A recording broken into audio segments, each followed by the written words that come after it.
हरियाणा के फरीदाबाद का रहने वाला एक परिवार जिसका मुखिया राकेश होता है, उसकी पत्नी का नाम पूनम होता है, उसके बेटे का नाम रमेश और बेटी का नाम कुसुम होता है। बेटे की उम्र 7 साल होती है, लेकिन बेटा ना तो बोलता था ना ही उसे इतना ज़्यादा सुनता था, गूंगा और बहरा होता है। दोस्तों, जो बेटी होती है उसकी उम्र 3 साल होती है। ये सभी के सभी लोग फरीदाबाद से चलकर हरिद्वार में गंगा स्नान करने के लिए चले जाते हैं।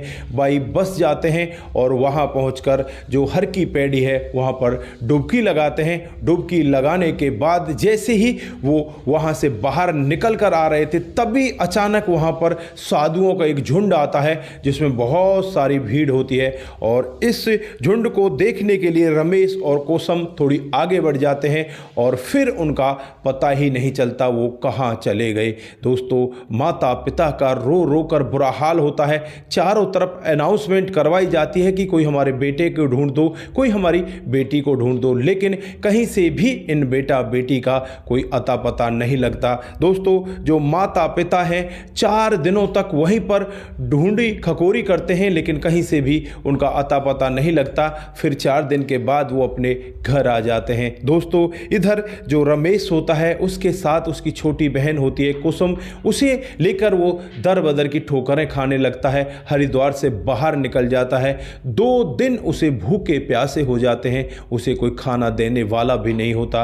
दोस्तों, फिर एक दरवाजे को खटखटाते हैं, सामने से एक महिला निकल कर आती है। महिला से जब ये लड़का इशारों में अपनी बहन के लिए खाना मांगता है तो महिला भी समझ जाती है कि शायद इस बच्चे के साथ कोई मजबूरी रही होगी। उस बच्चे को अपने घर के अंदर लेकर जाती है और फिर यहाँ पर उसकी बहन को खाना दे दिया जाता है। बच्चा खुद इसके घर के काम को करने लगता है। वो मैडम मना करती है, लेकिन फिर भी इसके घर के काम को करता है। दोस्तों, अब यहाँ पर वो मैडम ही इनका सब कुछ हो गई थी। मैडम इन दोनों बच्चों को पालने लगती है। ये दोनों बच्चे घर पर ही कामकाज करने लगते हैं। जो बहन होती है कुसुम, उसको स्कूल में भेजना स्टार्ट कर दिया जाता है। जो रमेश होता है वो घर के कामकाज को करने लगता है। धीरे धीरे करके ये दोनों के दोनों बड़े होने लगते हैं। और जो मैडम होती है, मैडम अब यहाँ पर इनकी देख रेख कर रही थी, लेकिन अचानक ही उसके बेटे का फ़ोन आ जाता है जो विदेश में काम किया करता था।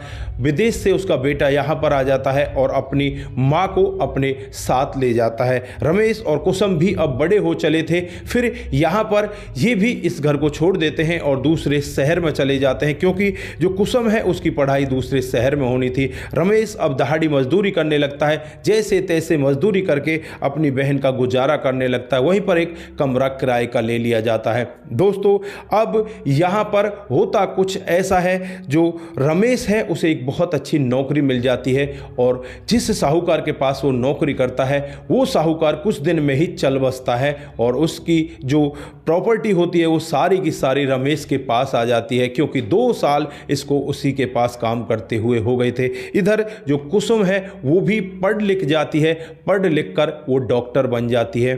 और अब रमेश अपनी बहन की शादी की तैयारियां करने लगता है कि बहन की शादी की जाए। फिर बहन की शादी के लिए जो कार्ड छपवाए जाते, सबसे पहला कार्ड वो उसी महिला को देकर आने वाला था जिस महिला के घर पर इन्होंने शरण ली थी, वहीं पर इनका जीवन आगे बीता था। और फिर रमेश जब उस घर पर जाकर देखता है तो वहाँ पर कोई और ही मिलता है। वो महिला तो वहाँ पर नहीं मिलती, क्योंकि जो उस महिला का बेटा होता है जब अपनी माँ को विदेश लेकर गया था तो उसने यहाँ पर अपने घर को बेच दिया था और माँ को विदेश नहीं ले गया था और यहीं पर एक अनाथ आश्रम में छोड़कर आ गया था। तो जब रमेश उस घर पर जाकर देखता है तो वहाँ पर उसे कोई और ही दिखाई देता है। वहाँ उन लोगों को देखकर एकदम से वो अचंभे में आ जाता है और कहने लगता है कि जो आंटी यहाँ पर रहा करती थी वो आंटी कहाँ है। तो वो लोग कहते हैं कि आंटी कौन सी रहती थी यहाँ पर, यहाँ तो इस घर को बेचे हुए करीब करीब 15 साल हो गए। 15 साल पहले एक लड़का इस घर को बेच कर चला गया। रमेश की समझ में आ चुका था कि आंटी के साथ कुछ गलत हो गया है। दोस्तों, जो आंटी होती है उसे उसका बेटा अनाथ आश्रम में छोड़कर चला गया था और घर के पैसों को लेकर वो विदेश चला गया था। अब रमेश इधर उधर जो भी जितने भी अनाथ आश्रम होते हैं सब में जाकर उस महिला की खोजबीन करने लगता है, लेकिन कहीं भी वो महिला उसे दिखाई नहीं देती। फिर वो हार थक कर एक दिन वो रास्ते से जा रहा होता है और रास्ता होता है जो गंगा का किनारा, उसी के पास एक गांव होता है, वहाँ से होकर वो जा रहा था तो उसी गांव में एक वृद्ध महिला ऐसे ही रोड पर भीख मांग रही थी। उस महिला को देखकर एकदम से रमेश रुक जाता है। वो महिला कोई और नहीं होती, वो महिला वही होती है जिन्होंने इन दोनों बहन भाई को सहारा दिया था। दोस्तों, आज इस महिला की ऐसी हालत को देखकर रमेश को बहुत बुरा लगता है और अपनी गाड़ी में उस महिला को बैठाता है। कहने लगता है कि आंटी, क्या तुमने हमें पहचाना या नहीं पहचाना? तो वो कहती है, बेटा तुम कौन हो? जब मेरे अपने ही मुझे नहीं पहचान पाए, जब मेरे अपनों ने मुझे इस तरह से छोड़ दिया, तो मैं गैरों से क्या ही बात करूँगी। तो यहाँ पर उस महिला के दिमाग में इतना ज़्यादा प्रेशर आ गया था, इतना ज़्यादा फ़र्क आ गया था, क्योंकि उसका खुद का बेटा उसके घर को बेचकर उसे अनाथ आश्रम में छोड़कर चला गया था। और वो महिला अनाथ आश्रम में भी नहीं रुकी थी, वहाँ से क्योंकि उसका मानसिक संतुलन खराब हो जाता है और वो इधर उधर जैसे तैसे करके भीख मांगकर अपने पेट को पाल रही होती है। दोस्तों, आज रमेश इस महिला की ऐसी हालत को देखकर उसे अपनी गाड़ी में बिठाता है। वो कार्ड बांटने के लिए जा रहा था, लेकिन वो कार्ड बांटने नहीं जाता, पहले उस महिला को अपने घर ले जाता है। अपनी बहन को कहता है कि बहन, यही है वो देवी महिला जिन्होंने हमें बचपन में सहारा दिया था, आज इनकी हालत बहुत ख़राब है। दोस्तों, जो बेटी होती है कुसुम, वो उसे अपनी माँ की तरह माना करती थी। आज उस माँ के जो बाल हैं वो बिखरे पड़े थे, उनमें बिल्कुल बहुत ज़्यादा गंदगी भरी पड़ी थी। आज उनको वो धोती है, माँ को नहलाती है, उसे अच्छे कपड़े पहनाती है, उसके बाद उसे खाना खिलाती है। तो यहाँ पर जो महिला खाना खा रही थी, खाना खाते खाते इस कुसुम के हाथ को भी खा जाती है, क्योंकि उसे पता ही नहीं कि वो कर क्या रही है। उसके दिमाग में इतना बड़ा चक्कर आ चुका था। दोस्तों, कोई भी माँ उस समय ज़रूर टूट जाएगी जब उसका खुद का बेटा उसे इस तरह से अनाथ आश्रम में छोड़कर चला जाएगा। तो यहाँ पर ये महिला भी इसी तरह से टूटी हुई थी। फिर इस महिला को लेकर नज़दीकी डॉक्टर के पास जाया जाता है। वहाँ जाने के बाद डॉक्टर साहब कहते हैं कि इनके दिमाग पर गहरा जख्म लगा हुआ है, इनको बहुत प्यार के साथ रखिए, एक ना एक दिन इनकी याददाश्त जरूर वापस आ जाएगी। मैं कुछ दवाइयाँ दे रहा हूँ, वो दवाई ले लो और दवाइयों को लेकर सीधे आप इनको घर पर आराम के लिए ले जाओ। दोस्तों, उसके बाद रमेश और कुसुम दोनों इस महिला को लेकर अपने घर पर आ जाते हैं और रमेश आज यहाँ भगवान के सामने हाथ जोड़कर विनती करता है कि हे परम पिता परमात्मा, मेरे माता पिता को तो मैंने बहुत दिन पहले देखा है और मुझे उम्मीद भी नहीं है कि वो मुझे वापस मिलेंगे, लेकिन ये भी मेरी माँ से कम नहीं है। मेरी माँ को ठीक कर दीजिए परमात्मा। दोस्तों, फिर यहाँ पर उसे दवाई देनी स्टार्ट हो जाती है। रमेश अपने कामकाज में लग जाता है और जब उस बेटी की हल्दी की रस्म होती है तो अचानक से ये महिला चारपाई से उठती है और उठकर बाहर की तरफ भागने लगती है। तभी अचानक जोर का सा पता नहीं क्या होता है, इसे चक्कर आ जाते हैं, ये ज़मीन पर गिर जाती है। ज़मीन पर गिरने के बाद बेहोश हो जाती है। बेटी अपनी मेहंदी की रस्मों को छोड़कर सीधी इस माँ को उठाती है, उठाकर उसे नज़दीकी हॉस्पिटल में लेकर जाती है। और जब डॉक्टर साहब यहाँ पर इलाज करते हैं तो ये माँ जब होश में आती है तो सबसे पहले रमेश का चेहरा देखती है। रमेश का चेहरा देखते ही उसे पहचान जाती है, क्योंकि बचपन में उसने रमेश के साथ कई साल बिताए थे। और आज जब रमेश बड़ा होकर सामने आता है तो वो महिला कहने लगती है कि तुम तो रमेश हो ना। तो यहाँ पर वो बेटा भी उसके पैरों में बैठ जाता है। इधर जो कुसुम है वो भी पैरों में बैठ जाती है, कहने लगती है कि हाँ माँ जी, ये रमेश है और मैं कुसुम हूँ। दोस्तों, अब इनके परिवार में बहुत बड़ी खुशी आने वाली थी। इनको नहीं पता था कि जो बारात इनके घर पर आने वाली है उस बारात में ही इसके जो पापा हैं वो भी आ रहे हैं, क्योंकि जो बारात होती है वो उन पापा के किसी रिश्तेदारी में से लड़का होता है। और आज जब बारात आती है तो कुसुम तो पहचान नहीं पाती, लेकिन रमेश जब अपने पापा को देखते हैं तो रमेश पहचान जाता है, क्योंकि जब अपने पापा से वो बिछड़ा था 7 साल का होता है। दोस्तों, अब यहाँ पर रमेश भी कुछ थोड़ा थोड़ा बोलने लगा था। वो भी इतना ज़्यादा तो नहीं बोलता था, लेकिन वो उसे सुनता भी था और वो कुछ ना कुछ बोल भी लिया करता था। उसकी आवाज़ में भी कुछ ना कुछ बदलाव था। फिलहाल ये अपने पापा को देखकर कहने लगता है कि आप तो मेरे पापा हो ना। तो यहाँ पर वो कहने लगता है कि तू कौन है? तो वो बताता है कि मैं रमेश हूँ, ये मेरी बहन कुसुम है। दोस्तों, पापा भी एकदम से टूट जाता है। 22 साल के बाद अपने बेटा बेटी को देख रहा होता है, अपने बेटे को गले लगा लेता है और फिर फ़ोन करके जो अपनी पत्नी होती है पूनम, उसे बताता है कि तेरी बेटी मिल गई है, तेरा बेटा मिल गया है और आज तेरी बेटी की शादी है।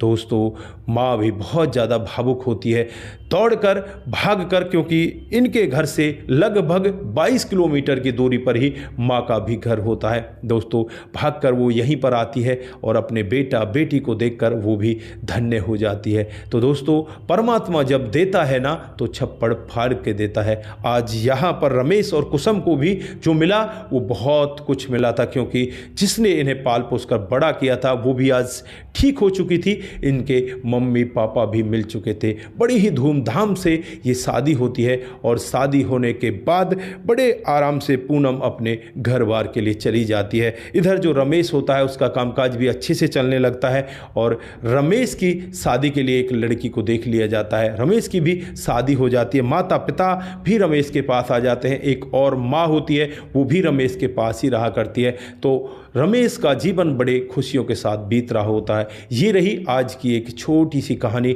आप लोगों को कैसी लगी? दोस्तों, कभी भी अपने माता पिता को इस तरह से छोड़कर नहीं जाना चाहिए। चला हुआ है उसमें यही है, बूढ़े लोगों को वो ज़्यादातर वृद्धाश्रम में करके आ जाते हैं। एक बात का तुम लोग विशेष ध्यान रखना, आज तुम अगर इस तरह से अपने माता पिता को वृद्धाश्रम में छोड़कर आ रहे हो तो कल तुम्हारा भी नंबर जरूर आएगा, तुम्हें भी कोई ना कोई वृद्धाश्रम जरूर छोड़कर आएगा। इसलिए तुम भी तैयार रहना। अगर अपने आप को बचाना चाहते हो तो अपने माता पिता की सेवा करो, उन्हें अपने घर पर ही रखो। तो दोस्तों, ये रही छोटी सी कहानी जो हमें बहुत कुछ सिखा कर जाती है। आप लोग यहाँ पर क्या कहना चाहते हैं? आपकी जो भी राय है एक बार कमेंट बॉक्स में ज़रूर दीजिएगा। दोस्तों, जिन साथियों ने हमारे पिछले वीडियोज़ पर कमेंट किए थे उनका नाम हम यहाँ पर बारी बारी से लेने वाले हैं। सबसे पहला जो कमेंट आता है वो विमलेश जी का आता है। वो लिखती हैं कि आपकी कहानी बहुत ही अच्छी होती है। बहुत बहुत धन्यवाद विमलेश जी। उसके बाद में जो कमेंट आता है शेख राम जी का आता है। वो लिखते हैं कि आपकी कहानी बहुत ही बेहतर होती है, सुपर से ऊपर होती है। शेख राम जी, बहुत बहुत धन्यवाद। उसके बाद जो कमेंट आता है वो कमेंट आता है शंकर स्वामी जी का। वो लिखते हैं कि आपकी कहानी बहुत ही अच्छी होती है। शंकर जी, बहुत बहुत धन्यवाद। रतनलाल शर्मा जी, नमस्कार भाई साहब, आपकी कहानी बहुत ही बेहतर होती है। बहुत बहुत धन्यवाद। उसके बाद हरेंद्र प्रताप सिंह राजपूत जी हमें लिखते हैं कि बहुत ही अच्छी कहानी है, आपकी कहानियों से हमें हर दिन कुछ ना कुछ सीख कर जाना पड़ता है। दोस्तों, बहुत अच्छी बात है अगर आप लोग हमारी कहानियों से कुछ ना कुछ सीख कर जाते हो। सपन देही जी हमें कमेंट करते हैं। प्रमोद भाटी जी का कमेंट आता है और उसके बाद में जो कमेंट आता है विमला ग्रीफ्स जी का आता है और जो अगला कमेंट आता है वो कमेंट आता है मुनमुन श्रीवास्तव का।